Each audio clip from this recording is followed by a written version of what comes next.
Ace being baited to death by a "your dad" joke was one of the most avoidable deaths in all of One Piece. I don't disagree. If you go back to the Marineford arc, Luffy and Ace were on the road to safety. Seatbelts on, GPS programmed, and a whole ton of pirates and traffic to get in Sakazuki's way. And Sakazuki, he knew this. And he knew that if he didn't do something desperate right here and now, then Ace and Luffy would escape. So what did he do? Well, he did the only thing he could do. He yelled, "Your dad's a coward!" So Ace promptly stopped the car, took off his seatbelt, threw the GPS out the window, and yelled back in return, "You take that back, Lava Man. My dad could beat your dad in a fight," which might be true. However, unfortunately, Ace couldn't beat Sakazuki in a fight. And instead of a brother, Luffy got a donut on the way home. And a lot of people use this as a reason to dislike Ace, to claim that, yeah, he's a poorly written character. But that's very much the opposite. This is a Shakespearean tragedy. The idea that in his most pivotal moment, this one flaw cost him everything. Yes, it was a completely avoidable death, as are most Shakespearean deaths, and that's the tragedy of it. In the end, Ace simply could not overcome himself. So I don't know if that's a controversial opinion, but this probably is. Big Mom is a way better antagonist than Kaido. She has a layered personality, a great backstory that explains her seemingly random actions, and her fighting style is more than just hit enemy with club. The only thing Kaido has going for him is his design. So that last part aside, I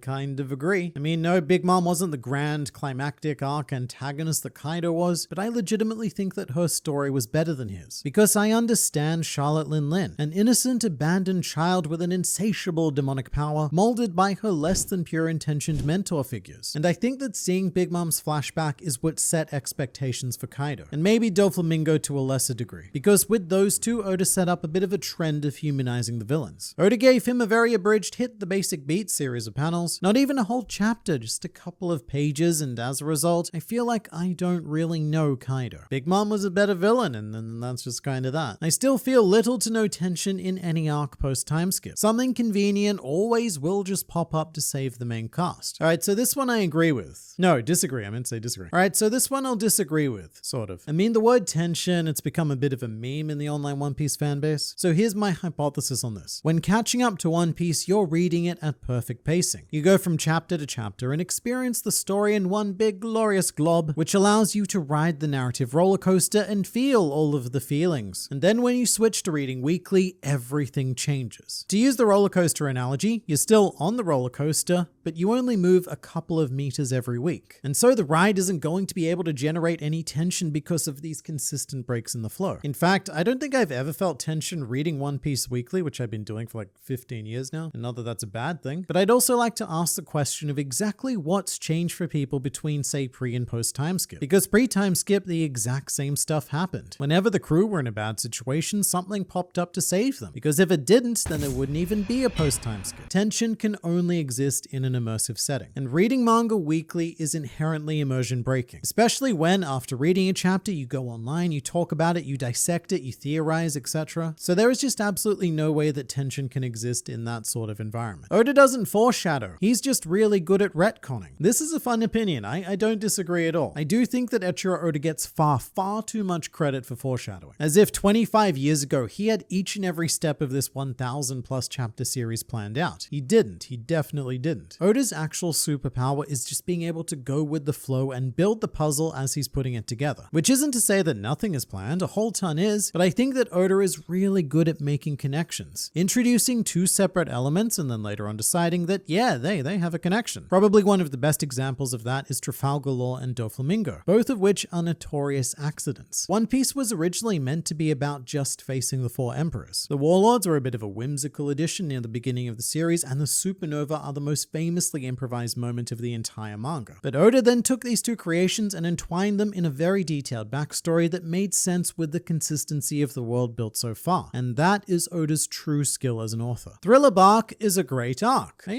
don't know if this is still a controversial opinion. I think we're on the verge of coming full circle here. We've spent so long not appreciating Thriller Bark that I think we're having a bit of a renaissance. To be fair, it is consistent consistently one of the lowest rated arcs, and if not for Long Ring Longland, Thriller Bark might even commonly hold the title of worst arc. But it's really not a fair assessment, because Thriller Bark has the sandwich problem. It is the lackluster filling between the two superbly baked slices of brioche that are Water 7 and Sabadi. So Thriller Bark becomes an artificial valley between those two peaks. Because if you look at Thriller Bark in isolation, it's a really fun time. But after Water 7, it lacks that emotional hit in the nutsack, and before Sabadi, it lacks the chaotic blitz-style pacing and the intense world building. Thriller Bark also took quite a big risk, in that it was really the first arc in One Piece to just completely switch genre. We took pirate adventure and made it a full-on zombie horror comedy, so it just doesn't feel as One Piecey as many other arcs either. And then there's Gecko Moria, but we have an opinion on him as well. If Moria never gave up, he would be a Yonko, equal to Big Mom and Kaido. So look, I appreciate the optimism, but I think we all know that that was never going to happen. I mean, even if Gecko Moria was as driven as Luffy, he has one massive problem, which is that Moria, Gecko Moria, the man, the shadow, the guy with the really phallic head, he's a bit of a pleb. The reality of One Piece is that every character who has made it to Emperor status comes from a very defined pedigree, like an in-world equivalent of old money families. And just like Romeo and Juliet, there's two of them. You can either be a descendant of House Rocks or House Roger. Whitebeard, Big Mom, and Kaido were of Roxian lineage, whereas Shanks, Luffy, and even Buggy were raised via the Roger line. There's no case of just some guy becoming an emperor. You know, the classic work hard, pull yourself up by the pirate bootstraps and make something of yourself. And that's why Moria likely never had a chance. He wasn't born into one of the exclusive families, and so there was only so far that our bottom-heavy goth was able to go. The global popularity poll was massively skewed by recency bias, along with the thought process of, if Carrot/Yamato get ranked high enough, then Oda will make them a straw hat. So in case you're unaware, this is referring to the World Top 100, where the entire world got to vote for their favorite characters. But to be fair, every poll, even the ones exclusively in Japan, are subject to recency bias. For example, if you redid the poll right now, I would expect Rob Lucci, Kaku, Garp, and even Shanks to rise pretty heavily in the rankings simply due to recent events. The question of Yamato and Carrot is very interesting though, because both of them had massive online followings supporting their candidacy to become a straw hat. And with Yamato in particular, it was seen as a done deal. So voting for Yamato was almost the equivalent of voting for a straw hat. So I'd be very keen to see what would happen if the poll was taken again today, and I would expect Yamato and Carrot to drop down a fair bit, not only because they didn't join the crew, but because the current arc doesn't involve either of them. One Piece arcs have 6 out of 10 beginnings and 10 out of 10 fights. Okay, well, alright. For me, it is personally the exact opposite. I feel like arc beginnings are where One Piece has the most hype going for it, just because you never know what or who is going to be on that next page. It's where all of the true adventure takes place. And then by the time you get to a lot of the punch fighting, we get a bit bogged down, especially in the bigger arcs, because you find yourself in a very predictable format. Like, we have a series of chapters where Robin needs to beat her opponent, then Frankie needs to beat his opponent, then Sanji needs to beat his opponent, Zoro needs to beat his opponent, and so on. And fights are probably the most difficult thing for me to read weekly. In volume format, I think they're amazing because the action feels really fast and relentless. But week to week, look, it's the roller coaster thing all over again. It's like, fight, now stop, now fight again, now stop!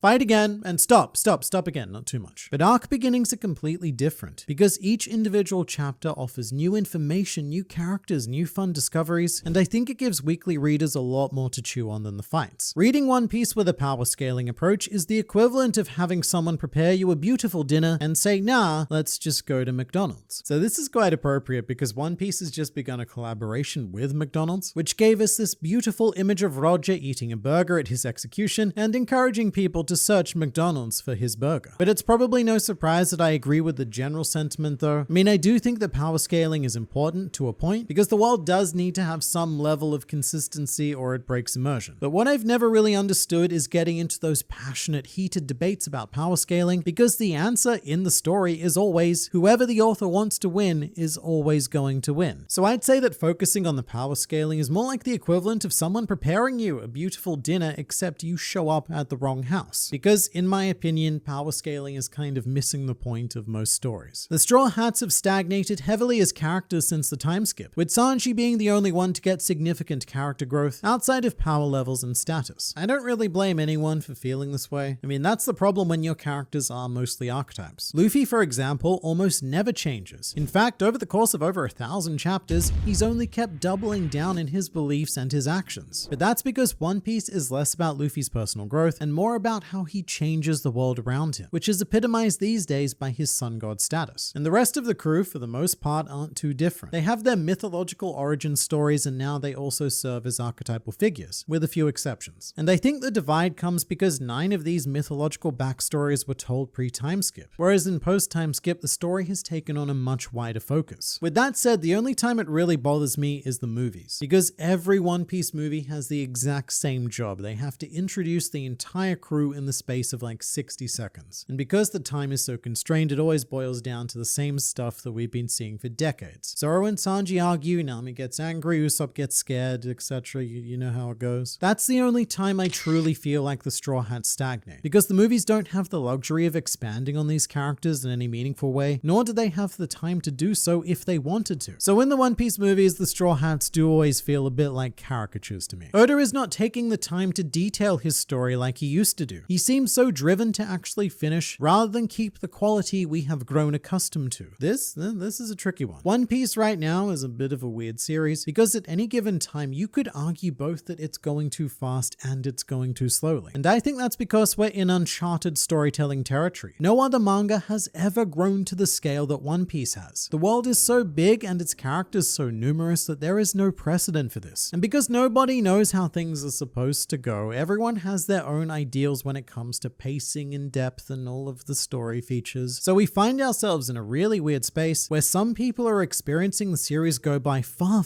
too quickly, whilst at the same time others can feel like it's not moving at all, and sometimes constantly flipping between the two. I mean, in my own personal experience, there are some characters that I do expect Oda to linger on a bit more, like say Kaido, for example. And then when we blow right past him, it makes me feel like, yeah, things have moved a bit too quickly. But that's also only because Kaido is in a very unique situation in this specific series. His flashback in most other shonen series would be plenty, but in the context of One Piece, there are unique expectations that have evolved over time. That's why I find this series so exciting though, because it's the first time that a manga has ever gotten this far. For years now, One Piece has been a fascinating experiment that has glued me to every panel of every page, and I cannot wait to see what comes next.